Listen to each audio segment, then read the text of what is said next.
دعا مانگنے کو کسی نے منع نہیں کیا ہے، اور اپنے ہاتھوں کو اٹھا کر مانگیے جتنا مانگنا ہو، جو مانگنا ہو، جو پرابلمز ہے تمہیں، جتنی لمبی دعا مانگنا ہے، جتنا رونا ہے روئیے، گڑ گڑائیے، یہ ہے دعا مانگنے کا طریقہ۔ یہ کوئی دعا ہے آج کل؟ یہ دعا کا مذاق ہے یار۔ آپ کی اپنی دعائیں کہاں گئیں؟ دعا تو وہ ہوتی ہے جو تنہائی میں اور اکیلے میں اپنے آپ کو فقیر بنا کر داتا کے سامنے، دینے والے کے سامنے گڑ گڑا کر مانگی جائے، اور یہ تصور کیا جائے کہ ہم سے بڑا فقیر کوئی نہیں ہے، اور اس سے بڑا دانی کوئی نہیں ہے، اس سے بڑا دینے والا، اس سے بڑا ہبہ کرنے والا، اس سے بڑا نوازنے والا کوئی نہیں ہے۔ یہ عقیدہ ہونا چاہیے، اور اس کے بعد دعا کرنا چاہیے۔ دعائیں تو ایسی مانگی گئی کہ ہم سوچ نہیں سکتے۔ خولہ بنت ثعلبہ ہے، جس کے شوہر نے جن سے زہار کر لیا اور اپنے اوپر ان کو اپنی ماں کی طرح حرام کر لیا، انت علیہ کظہر امی، آج کے بعد تو مجھ پر میری ماں کی پیٹھ کی طرح ہو چکی ہے، حرام ہے، آج کے بعد میں تجھے ہاتھ نہیں لگاؤں گا۔ جب کوئی شخص اپنی بیوی کو یہ جملے بول دے کہ بھاگ چل ہٹ، آج کے بعد میں تجھے چھوؤں گا نہیں، کیا سمجھتی ہے تو؟ ہے مان لی ہے کیا سمجھتی ہے تو اپنے آپ کو؟ چل بھاگ، آج کے بعد تو مجھ پر حرام ہے، بھاگ۔ اگر یہ جملے بول دے تو پھر اس کو اپنی بیوی بنانے کے لیے بہت پاپڑ بیلنا پڑیں گے۔ یہ کوئی معمولی جملے نہیں ہیں، طلاق نہیں ہوئی، لیکن آپ اس سے اب مل بھی نہیں سکتے ہو جب تک کہ ایک جرمانہ ادا نہ کر دو۔ اب جرمانہ کیا ہے وہ سنیے۔ خولہ بنت ثعلبہ کے شوہر نے جب اپنے بیوی کو غصے میں کہہ دیا، انت علیہ کظہر امی، تو مجھ پر میری ماں کی طرح حرام، بعد میں احساس ہوا، غصہ جب ختم ہوا، بیوی یہ میں نے کیا کہہ دیا؟ کہا اب کیا ہوگا؟ بچے ہیں چھوٹے چھوٹے، اب کیا ہوگا؟ کہ جاؤ اللہ کے رسول کے پاس، کوئی راستہ نکالے۔ اللہ کے نبی کے پاس بھی کوئی راستہ نہیں ہے۔ وہ لڑ رہی ہے، جھگڑ رہی ہے، بحث کر رہی ہے، اے اللہ کے رسول، میرے ہسبینڈ نے، میرے شوہر نے طلاق تھوڑی دی ہے، مجھے زہار کیا ہے، کوئی راستہ نکالیے۔ اللہ کے نبی کہتے نہیں، اب وہ تمہیں چھو نہیں سکتے، تم ان کے لیے حرام ہو چکی ہو، دور رہو۔ کہا اللہ کے نبی میرے بچوں کا کیا ہوگا؟ کہا کچھ نہیں، تم ان کے پاس نہیں جا سکتی، تم ان کے لیے حرام ہو چکی ہو۔ اس نے ضد کی، اللہ کے نبی نے اس کو اپنے گھر سے باہر کر دیا۔ خولہ تمہارے لیے میرے پاس کوئی راستہ نہیں، سارے راستے تمہارے لیے بند ہو چکے ہیں، اب تم کبھی بھی اپنے شوہر سے نہیں مل سکتی ہو، جاؤ۔ اللہ کی اس نیک بندی نے کیا کیا؟ جیسی وہ اللہ کے نبی کے گھر سے نکلتی ہے، حجرہ عائشہ سے نکلتی ہے، جیسی اللہ کے نبی کے گھر سے نکلتی ہے، سامنے مسجد پڑتی ہے، یہ مسجد کے اندر داخل ہو جاتی ہے، وضو بناتی ہے، 2 رکعت نفل نماز پڑھتی ہے، اور نماز پڑھنے کے بعد پھر یہ دعا کرنے لگتی ہے، یا ایھا الذین آمنوا استعینوا بالصبر والصلاۃ، ایمانوں والو، جب تمہارے اوپر کوئی مصیبت آیا کرے تو صبر اور نماز کے ذریعے اللہ سے مدد مانگا کرو۔ یہ جانتی تھی قرآن کی آیت، اس کو معلوم تھا کہ جب پریشانی آئے اور سارے دروازے بند ہو جائیں تو صبر کے ذریعے اور نماز کے ذریعے اللہ سے مدد مانگی جائے، تو کیوں نہیں مسجد میں جائیں؟ مسجد کے اندر جاتی ہے، وضو بناتی ہے، 2 رکعت نماز پڑھتی ہے، رفع یدیہا الی السماء، اور دونوں ہاتھوں کو آسمان کی طرف بلند کر لیتی ہے اور اللہ سے دعا کرنے لگتی ہے، الہ العالمین، سارے دروازے بند ہو گئے تو کیا ہوا؟ تیری چوکھٹ تو کھلی ہے، تیرا دروازہ تو کھلا ہے، تیرا گھر تو کھلا ہے، آئے اللہ میرے شوہر نے مجھ سے زہار کر لیا، میں راستہ نکالنے کے لیے نبی کے پاس آئی، تیرے نبی کی چوکھٹ بھی بند ملی، محمد رسول اللہ کے پاس بھی کوئی راستہ نہیں ہے، لیکن اے اللہ میں محمد کی چوکھٹ سے نا امید ہو کر آئی ہوں، لیکن اس چوکھٹ پر آئی ہوں جس چوکھٹ کے بعد کسی اور چوکھٹ پہ نہیں جایا جاتا ہے، اور یہاں سے خالی ہاتھ لوٹایا بھی نہیں جاتا ہے۔ آئے میرے پروردگار، آئے میرے اللہ، میرے اور میرے شوہر کے لیے کوئی راستہ نکال دے، میرے اور میرے ہسبینڈ کے لیے کوئی راستہ نکال دے۔ قرآن جب وہ اللہ سے فریاد کر رہی تھی، قرآن اس بات کو ریکارڈ کرتا ہے، قد سمع اللہ قول التی تجادلک فی زوجہا۔ اے محمد صلی اللہ علیہ وسلم، اللہ نے اس عورت کی گفتگو کو سن لیا، اس عورت کی دعا کو سن لیا۔ تجادلک فی زوجہا، جو تھوڑی دیر پہلے آپ سے بحث کر رہی تھی اپنے ہسبینڈ کے بارے میں، لڑ رہی تھی آپ سے اپنے ہسبینڈ کے بارے میں، اور کہہ رہی تھی راستہ نکالو، آپ نے اس کے لیے کوئی راستہ نہیں نکالا، پھر وہ یہاں سے گئی اور مسجد کے اندر چلی گئی، وَتَشْتَكِي إِلَى اللَّهِ، اور اس نے اپنی گزارش، اپنی اپیل، اپنی ریکویسٹ، اپنی گزارش اس نے اللہ کے دربار میں پیش کی ہے۔ دیکھو وہ اللہ سے بھی فریاد کر رہی ہے، اللہ نے اس کی فریاد کو سن لیا ہے، اللہ نے اس کی توبہ کو قبول کر لیا ہے۔ جانتے ہو اللہ کا دروازہ کون سا دروازہ ہے؟ جہاں محمد کا دروازہ بند ہو چکا وہاں اللہ کا دروازہ کھلتا ہے۔ تم پیروں کی ولیوں کی بات کر سکتے ہو، بہت آسان ہے، تم کہہ سکتے ہو ان چوکھٹوں سے بیٹا اور بیٹی ملتا، بہت آسان ہے، لیکن خولا کو اس چوکھٹ سے ملا ہے جہاں محمد کی چوکھٹ بھی بند ہو چکی تھی، جہاں محمد رسول اللہ کے دروازے بھی بند ہو چکے تھے، جہاں رسول اللہ نے بھی منع کر دیا تھا کہ میرے پاس تیرے لیے کوئی راستہ نہیں ہے، تب اللہ رب العالمین نے اس کے لیے راستہ نکالا ہے۔ جس کے لیے محمد کے پاس بھی کوئی راستہ نہ ہو اس کے لیے راستہ اللہ کے پاس ہے، اس لیے حکم دیا اللہ کے رسول نے، اذا سألت فاسأل اللہ، جب سوال کرو تو اللہ سے سوال کرو، جب مدد مانگو اذا استعنت فاستعن باللہ، اور جب مدد مانگو تو ایک اللہ سے مدد مانگو۔ یہ ہے توحید کی جان، یہ ہے توحید کی روح جو ہماری اور آپ کی سمجھ میں نہیں آتی۔ آپ کے ہاں کا ایک پیر ہے، پیرزادہ کے نام سے مشہور ہے، بدقسمتی سے اس وقت 26 سیٹوں پہ چناؤ بھی لڑ رہا ہے، قسمت کو آزما بھی رہا ہے۔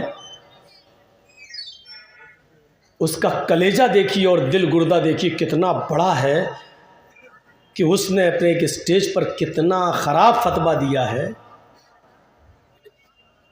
اس نے کہا کہ اپنے پیر کی اجازت کے بغیر تو آپ نفل نماز بھی نہیں پڑھ سکتے ہو، تو ووٹ کیسے دو گے کسی اور کو؟ ذاتی مفاد کے لیے شریعت کے کسی مسئلے کو غلط بتا دینا، یہ تمہیں مبارک ہو، کیونکہ تمہاری نظر میں شریعت کی کوئی عزت ہی نہیں اور رسول اللہ کا کوئی مقام ہی نہیں۔ تم تو اسٹیج پر بیٹھو اور جو منہ سے نکال دو بس وہی ہے، کافی ہے تمہارے لیے۔ کس حدیث میں آیا ہے کہ نفل نماز پڑھنے کے لیے پیر سے اجازت لینا پڑے گی؟ اللہ کے نبی صلی اللہ علیہ وسلم جب اجازت دے چکے کہ نفل اللہ سے قریب کرتی ہے انسان کو، جس کا دل چاہے پڑھے اور جس کا دل چاہے نہ پڑھے، پڑھو گے تو ثواب، نہ پڑھو گے تو تمہیں کوئی گناہ نہیں۔ جب شریعت نے ایک قانون بنا دیا ہے تو اب تم اجازت لو گے؟ شریعت صرف ایک کام کی اجازت مانگنے کا حکم دیتی ہے، وہ بھی عورت کو، کہ وہ نفلی روزہ نہیں رکھ سکتی ہے اپنے شوہر کی اجازت کے بغیر، اور اس کی وجہ صرف اتنی ہے کہ شوہر بزنس کرتا ہے، کاروبار کرتا ہے، تھکا ہوا ہے، گھر پہ آیا دن میں اور دیکھ رہا ہے میری بیوی بنی سوری بیٹھی ہے، اس کا دل آ گیا، اب وہ چاہتا ہے کہ میں اپنی بیوی سے کچھ اس کے جسم سے لذت حاصل کروں، بلاؤں، بیوی ہے میری، کچھ لطف اندوز ہو جاؤں، بیوی ہے میری، کچھ میں انجوائے کر لوں، اپنی بیوی کو اپنے گلے لگاؤں، فائدہ حاصل کروں، اور وہ چاہتا ہے کہ میں اپنی تھکاوٹ اتاروں، اور وہ آ کے کہہ رہی ہے میں تو روزے سے ہوں، تو کتنا غصہ آئے گا اس کو؟ کم بخت، میں تو تیرے لیے آیا، تو روزے سے۔ اس لیے کہا کہ اللہ کے رسول نے کتنا بڑا یہاں مردوں کا خیال رکھا ہے، اور عورتوں کو حکم دیا ہے کہ تم نفلی روزہ نہیں رکھو جب تک کہ تمہارا شوہر تمہیں اجازت نہ دے، اگر دے تو رکھ لو، اس لیے کہ ہو سکتا ہے کہ اس کو دن میں تمہاری ضرورت پڑ جائے۔ سنا ہے ایک واقعہ موطا امام مالک میں آیا کہ اللہ کے نبی صلی اللہ علیہ وسلم کے پاس ایک صحابی آئے، ایک عورت آئی صحابیہ، اور شکایت کرنے لگی، اللہ کے نبی میرا شوہر جب بھی گھر میں گھستا آتا ٹھونک لگتا، خوب مارتا مجھے، میں روزہ رکھتی ہوں تو تب بھی مارتا ہے، اور میں نماز پڑھتی ہوں تب بھی مارتا ہے۔ اللہ کے نبی صلی اللہ علیہ وسلم نے کہا یہ تو بڑا غلط کام ہے، لیکن جب تک میں ان کی سن نہیں لوں گا میں فیصلہ کیسے کروں، ان کو بلاؤ۔ شوہر کو بلایا گیا، کہا اللہ کے نبی صلی اللہ علیہ وسلم نے تمہاری بیوی شکایت لے کے آئی ہے کہ تم اس کو بہت مارتے ہو، بہت ٹھونکتے ہو، کیا بات ہے؟ عورت نے کہا اللہ کے رسول ضارب بھی نہیں ضراب ہے، مارتا ہی نہیں، بہت مارتا ہے، جس کو ہم اپنی زبان میں کہتے ہیں کہ ٹھکائی کرتا ہے اچھی طرح۔ تو اللہ کے نبی نے کہا اللہ کے رسول، صحابی نے کہا اللہ کے رسول میری بیوی بالکل جھوٹ نہیں بول رہی ہے، سچ بول رہی ہے۔ کہا کیوں؟ کہا اللہ کے نبی آپ ہی بتائیے، میں دن میں محنت مزدوری کر کے آتا ہوں، گھر میں گھستا ہوں، سوچتا ہوں کہ اپنی بیوی سے کچھ حاصل کروں، ملوں، تو پتہ چلتا ہے کہ وہ روزے سے ہے، کہتی میں تو روزے سے ہوں۔ ٹھیک ہے بھائی، روزے سے تو روزہ پورا کر لے۔ افطار کرنے کے بعد، محنت مزدوری کرنے کے بعد، جب میں عشاء کی نماز پڑھنے کے بعد گھر آتا ہوں تو اپنے ہاتھ سے مجھے کھانا نکالنا پڑتا ہے، دیکھتا ہوں یہ مصلی بچھا کے سجدے پہ سجدے ٹھوکے چلی جا رہی ہے، پوری رات نماز پڑھ رہی ہے۔ اللہ کے نبی رات میں یہ نماز میں پوری رات گزار دیتی ہے، دن میں پورے روزے میں رات گزار دیتی ہے، تو اب آپ بتائیے میں اس کو ماروں نہیں تو کیا چوموں، کیا کروں اس کا؟ اللہ کے رسول کا پھر پورا غصہ اس عورت کے اوپر آ گیا، تم اپنے شوہر کی شکایت کر رہی ہو، ساری غلطی تمہاری ہے، تم اپنے جسم سے اپنے شوہر کو روکتی ہو۔ پھر آپ نے بتایا کہ عورت کو نفلی روزہ رکھنے کے لیے اجازت لینا پڑے گی اپنے شوہر سے۔ ہاں، یہاں یہ مسئلہ ہے کہ اگر وہ رات میں نفلی نماز پڑھ رہی ہے اور شوہر اس کو بلا رہا ہے تو اس کو نفلی نماز چھوڑ کے شوہر کے پاس جانا پڑے گا۔ شوہر کی خدمت کرنا بھی عبادت میں شامل ہے۔ اگر ایک طرف تمہاری وہ عبادت جا رہی ہے نماز، نفلی نماز کی شکل میں، تو دوسری عبادت تم کر رہی ہو۔ اس پیر سے کوئی پوچھے کہ نفلی نماز کی اجازت تم سے کیوں لے گا کوئی آدمی؟ اگر نفلی عبادت کی اجازت تم سے لینے لگا تب تو اس کا مطلب ہر کام تم سے اجازت لے کے کیا جائے گا، پھر تو ہر مسلمان عورت تم سے پوچھے گی آج ہم اپنے شوہر سے ملاقات کریں کہ نہ کریں۔ آپ اجازت دیں گے تو وہ ملے گی، نہیں دیں گے تو نہیں ملے گی۔ عجیب حالت ہے، کیسا الٹا سیدھا مسئلہ بتایا جا رہا ہے۔ خیر، تمہاری پارٹی ہے، تم اس کے ہیرو ہو، کہہ سکتے ہو جو کہو۔ یہ تو ہماری قوم ہے جو الٹا سیدھا ایک زبان سے نکل جائے تو موبائل پہ فون کر کر کے ناک میں دم کر دیتے، مولانا یہ مسئلہ تم نے بتایا کیسے، یہ کہاں ہے، کون سی حدیث میں؟ جب تک ان کو مطمئن نہ کرو تب تک یہ مانتے نہیں ہیں، فون رکھتے نہیں ہیں۔ یہ ہماری قوم ہے جو مولانا کو سونے نہیں دیتی ہے، ایک تمہاری قوم ہے آنکھ بند کر لی چلے میرے مولانا نے جو کہہ دیا ہاں ٹھیک۔ ایک طرف راجنیتی اور دوسری طرف عبادت، اور کیا کہا جب نفل نماز کی اجازت ہم سے لے کر لیے بنا نہیں پڑھ سکتے ہو تو ووٹ کیسے ڈال سکتے ہو؟ ایک طرف راجنیتی اور ایک طرف یہ، کیسے جوڑا جا رہا ہے؟ کتنی اہمیت بتائی جا رہی ہے، یعنی ووٹ بھی ڈالنا تو میری مرضی سے ڈالو، میری اجازت سے ڈالو، میری اجازت سے۔ اب تم کہہ دو کہ شبھیندو ادھیکاری کو دے دو تو کیا ہوگا؟ بھائی تمہارا حکم ہے، فرض ہے قوم کو ماننا، تو کیا کیا جائے گا؟ پھر دینا پڑے گا قوم۔ ان باتوں میں کچھ نہیں رکھا، بات آگے چلی گئی تو خولہ بنت ثعلبہ کے لیے اللہ کے نبی نے جو راستہ نکالا وہ یہ تھا، اے خولہ بنت، اللہ کے نبی نے بلایا اے خولہ ادھر آؤ۔ مسجد سے وہ اندر آتی ہے، پھر گھر میں جاتی ہے، فرمایا تیری دعا نے عرش الہی کو ہلا دیا ہے. اے خولا تو دعا مسجد میں مانگ رہی تھی اور اللہ نے تیری دعا سن لی. یقیناً تو نے اس چوکٹ پہ سوال کیا ہے, یقیناً تو نے اس چوکٹ سے مانگا ہے جو سب سے بڑی چوکٹ ہے, اور اس چوکٹ کے رب نے, اس چوکٹ کے مالک نے تیرے لیے راستہ نکالا ہے. اپنے شوہر سے کہہ دو. اب سزا سن لو. جو لوگ اپنی بیوی کو کہہ دیتے تو مجھ پہ میری موت کی طرح حرام, چل ہٹ, نہیں چھوئیں گے تجھے, وہ لوگ سزا سنے کیا ہے. فرمایا اپنے شوہر سے کہہ دو ایک غلام آزاد کرے. غلام آ گئی بات. ایک آدمی خریدو غلام اور آزاد کر دو اس کو, یا تمہارے پاس کوئی غلام ہو تو اس کو آزاد کر دو, یہ سزا ہے. اور اگر یہ طاقت نہ ہو تو فشہرین متتابعین, 2 مہینے کے مسلسل پے در پہ کنٹینیو روزہ رکھو. دوسری سزا, جب غلام آزاد کرنے کی طاقت نہ ہو تب دوسری سزا کیا ہے؟ تینوں میں سے کوئی ایک ہے, ضروری نہیں ہے کہ یہ نہ ہو. تو یہ 3 سزائیں بتائیں, ان میں رمضان کا مہینہ بھی آ رہا تو دیکھیے گا کیا حال ہوگا. جیسی روزہ کھولیں گے, مسجد میں نماز پڑھنے جائیں گے, امام صاحب نے اگر لمبی قرات کر دی تو غصہ آئے گا. پڑھ دیا اگر الف لام میم ذالک الکتاب, کمینہ اتنی لمبی صورت لے کے بیٹھ گیا. کیوں؟ دن بھر تو افطار کیے بیٹھے ہیں, اب لوک لگی ہوئی ہے بیڑی کی, افطار کے فوراً بعد پینے کو ملی نہیں ہے. اب مسجد کے باہر نکلیں گے سب سورہ دخان کی تلاوت ہوگی, دھواں منہ سے نکلے گا.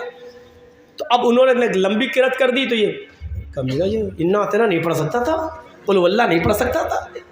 اور امام صاحب نے جیسی نماز پڑھا کہ سلام پھیرا, ہاں بہت بڑے مولانا ہو معلوم ہے, اتنی لمبی لمبی قرات کرتے ہو, کھا کے آ رہا تھا منہ سے نکل رہا تھا باہر, اتنا لمبا سجدہ, باہر آئے جو روزہ آیا تھا یہی چیز چھڑانے کے لیے دن بھر چھوڑنے کی کوشش کی اور کامیاب ہوا, لیکن افطار کے بعد نہیں چھوڑ سکا. کیا فائدہ ہوا پھر روزہ رکھنے سے؟ کیا یہ ہماری عبادتوں کا حال ہے. نیت اچھی اور بری دونوں طریقے کی ہوتی ہے, لیکن کبھی کبھی ایسا ہوتا ہے, ایک بات سن لیجئے, عبادت کا دار و مدار بھی نیت پر ہے. کبھی کبھی ایسا ہوتا ہے کہ کوئی کام آپ غلط کر رہے ہیں اور کرتے جا رہے ہیں, لیکن آپ کی نیت غلط کرنے کی نہیں تھی اور آپ دھوکے سے کرتے چلے جا رہے ہیں, تو آپ کو ثواب ملے گا اس پر. بخاری شریف کے اندر ایک واقعہ آیا ہے, سنیے, بڑا دلچسپ واقعہ ہے. ایک آدمی نے اپنے صدقے کے مال کے 3 حصے کیے, اس کو تینوں حصہ صدقہ کرنا تھا. اس نے سوچا کہ آج کر دیں گے, کل کر دیں گے, پرسوں کر دیں گے. اپنا صدقہ 3 حصوں میں بانٹا, 3 حصے میں, اور کہا کہ ہم 3 رات میں. اور اللہ کے نبی نے فرمایا کہ صدقہ اس طریقے سے کرو کہ داہنے ہاتھ سے دو تو بائیں ہاتھ کو اس کی خبر نہ ہو. تو اس نے سوچا کہ تنہائی میں اکیلے میں دیں گے تاکہ کسی کو پتہ نہ چلے. تو اس کے لیے اس نے رات کا وقت متعین کیا کہ آدھی رات کے بعد ہم نکلیں گے تاکہ کسی کو پتہ نہ چلے اور کسی غریب آدمی کی مدد کریں گے. دیکھو نیت کتنی اچھی تھی. آدھی رات کے بعد یہ نکلا ایک پوڈری لے کر, اور غریب اور مجبور آدمی دیکھ رہا ہے. ایک آدمی پہ نظر پڑ گئی. اچھا, پوچھا ہے بھائی اتنی رات میں کہاں جا رہے ہو؟ اس نے کہا تمہیں مطلب, تمہیں کیا مطلب؟ اس نے کہا بھائی اتنی رات میں کوئی آدمی جو نکلتا ہے وہ مجبوری ہوتا ہے.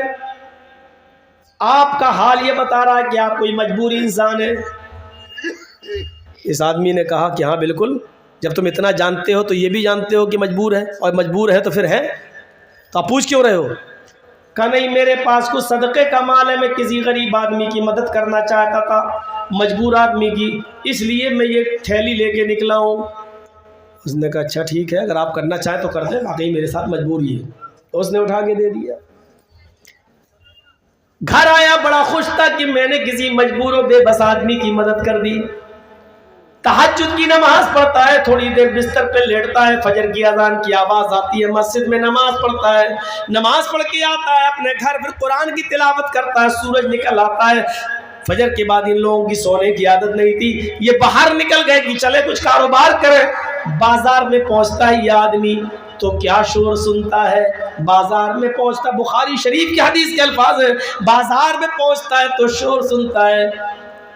لوگ اس کو بتانے لگے, ارے تمہیں معلوم ہے آج کی رات کیا ہوا؟ کہا نہیں.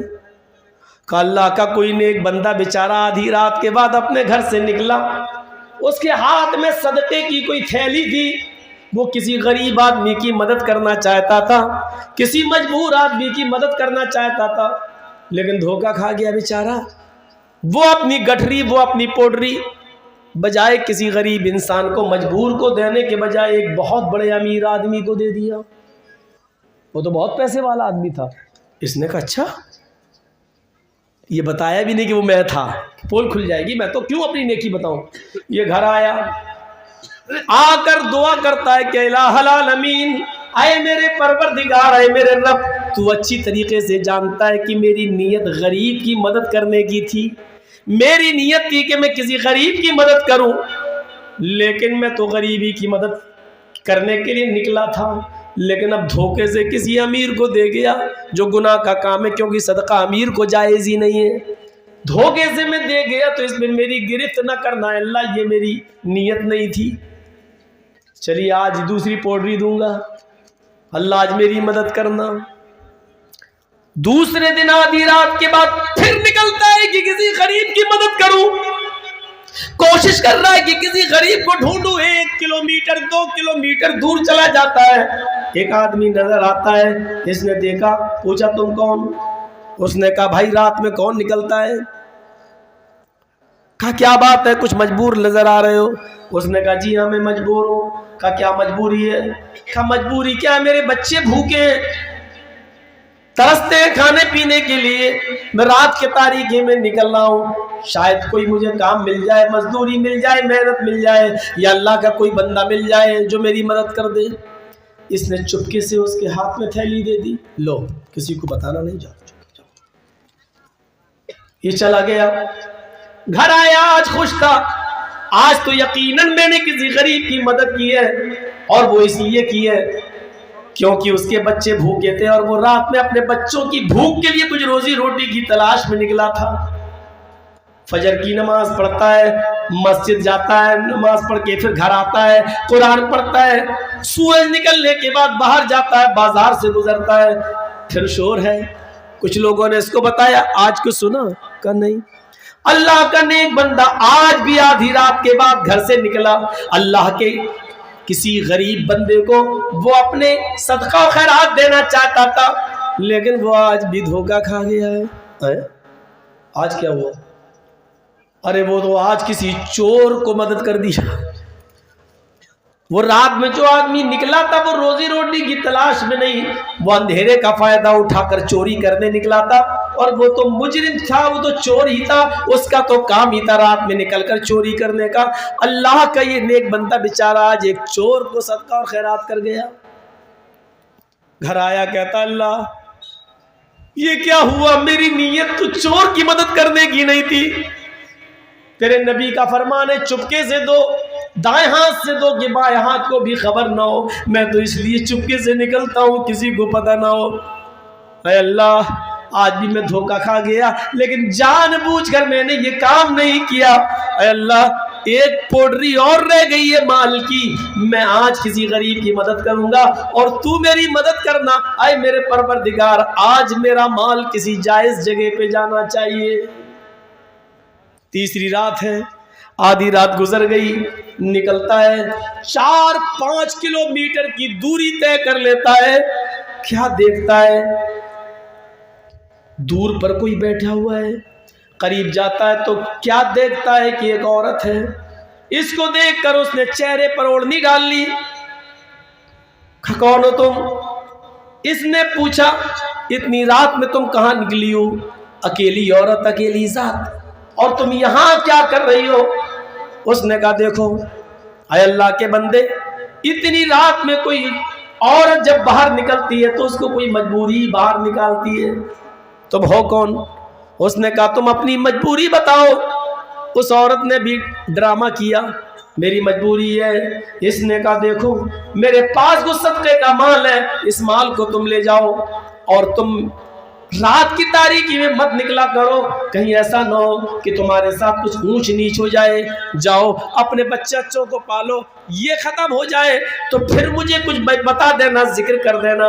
میں فلاں، اپنا نام نہیں بتایا، اس نے کہا کہ میں فلاں فلاں کے پاس چلی جانا اور اس سے یہ کہنا کہ کسی نے مجھے صدقے کا مال دیا تھا، وہ ختم ہو گیا ہے، بس وہ خبر مجھ تک آ جائے گی، میں تمہاری بعد میں بھی مدد کرتا رہوں گا۔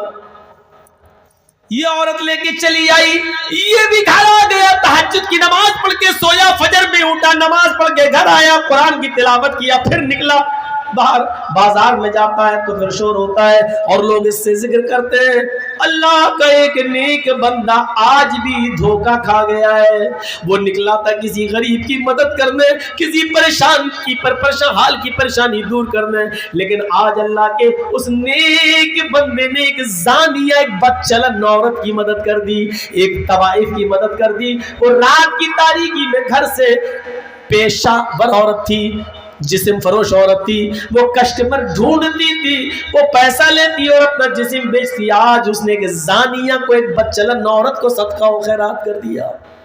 یہ آدمی بولا بیچارہ اس اللہ کے نیک بندے کے ساتھ بہت برا ہو رہا ہے۔ ہاں دیکھو، پھر گھر آیا، کہتا اللہ میرے پاس جتنا مال تھا وہ غلط جگہ پہ جا چکا ہے، لیکن غلط لوگوں کو دینے کی میری کوئی نیت نہیں تھی، اے اللہ غلط لوگوں تک پہنچ گیا، اس کا عذاب تو مجھے مت دینا، اے اللہ ثواب نہ دے تو عذاب بھی مت دینا، اس لیے کہ میری نیت ان غلط لوگوں تک پہنچانے کی نہیں تھی۔ رات میں سوتا ہے، اب مالی نہیں ہے کہ صدقہ کرے، رات میں سوتا ہے، بخاری شریف کی حدیث کے الفاظ ہیں، جب یہ گہری نیند میں آتا ہے تو ایک فرشتہ اس کے خواب میں آتا ہے اور اس کو کہہ رہا ہے، اے اللہ کے نیک بندے تو کیوں مایوس ہوتا ہے، تو کیوں پریشان ہوتا ہے، تو نے تو غریب کی مدد کرنے کے لیے صدقے کا مال نکالا ہے اور تو نے تو غریب سمجھ کر ہی مدد کی ہے، اللہ نے تیرے صدقے کو قبول کر لیا ہے، اللہ نے تیرے صدقے کو منظور کر لیا، ایکسپٹ کر لیا ہے، اور تیرے صدقے کی برکت سے اللہ نے ان تینوں لوگوں کو بھی ہدایت دے دی۔ اس امیر آدمی نے تیرا دیا ہوا صدقہ وہ جانتا نہیں تھا مجھے دیا کس نے، اس لیے تجھے واپس کرنا چاہتا تھا، لیکن پھر اس کو پتہ ہی نہیں کیونکہ تم نے اس کو اپنا نام نہیں بتایا تھا، اس لیے اس نے علماء سے پوچھ کر اس نے تیرے صدقے کو بھی غریبوں میں لٹا دیا ہے۔ اس نے بھی توبہ کر لی ہے، جس چور کو تم نے صدقہ دیا تھا اس چور کو تمہارے صدقے کے مال سے اتنی برکت ہوئی کہ اس چور نے چوری سے توبہ کر لی، اور جتنا تم نے اس کو مال دیا اس کا 10 گنا مال وہ راہ خدا میں خرچ کر چکا ہے، اس کو بھی معلوم نہیں تھا کہ تم نے دیا ہے، وہ تمہارا مال تمہیں واپس کرنے آ رہا تھا لیکن پتہ ہی نہیں تھا کہ کس نے دیا ہے۔ تمہارے صدقے کی برکت سے اس عورت کو بھی ہدایت مل گئی، اس عورت کے پاس رزق کے ایسے دروازے کھلے کہ اس نے بھی جسم بیچنے سے توبہ کر لی، طوائف گیری سے توبہ کر لی، اور وہ اب اللہ کی نیک بندی بن گئی۔ تمہارے صدقے سے اللہ نے اس عورت کو بھی برکت دی ہے، اس کو بھی اس نے بھی توبہ کر لی، چور نے بھی توبہ کر لی اور امیر نے بھی توبہ کر لی، اور اللہ نے تمہارے صدقے کو قبول کر لیا۔ یہ ہوتی ہے اچھی نیت کی برکت۔ میرے بھائیوں، ہماری نیت اچھی تھی، اگرچہ بری جگہ پہ جا رہا پیسہ دولت، لیکن نیت اچھی تھی، اس لیے دیکھا نیت اچھی ہو تو، اور بری نیت تو کام اچھا بھی ہے تو بیکار ہو جاتا ہے۔ دیکھا وہ حدیث، قیامت کے دن اللہ تعالیٰ ایک آدمی کو بلائے گا جو دنیا میں قتل ہوا ہوگا، شہید ہوا ہوگا، اللہ اس سے پوچھے گا میرے بندے میں نے تجھے زندگی دی تھی تو نے کیا کیا؟ وہ کہے گا اللہ میں نے اپنی زمین چھوڑی، جائیداد چھوڑی، پراپرٹی چھوڑی، بیوی چھوڑے، بچے چھوڑے، سونا فلاں جگہ جہاد ہو رہا ہے، میں جنگ کے لیے نکل گیا، اتنا لڑا، کئی کافروں کو مارا اور پھر میری گردن پہ تلوار چل گئی، میں قتل کر دیا گیا، کافر کے ہاتھ سے میں بھی مار دیا گیا، اللہ میں تیری راہ میں شہید ہو گیا۔ اللہ کہے گا تو جھوٹا ہے، کذبتا،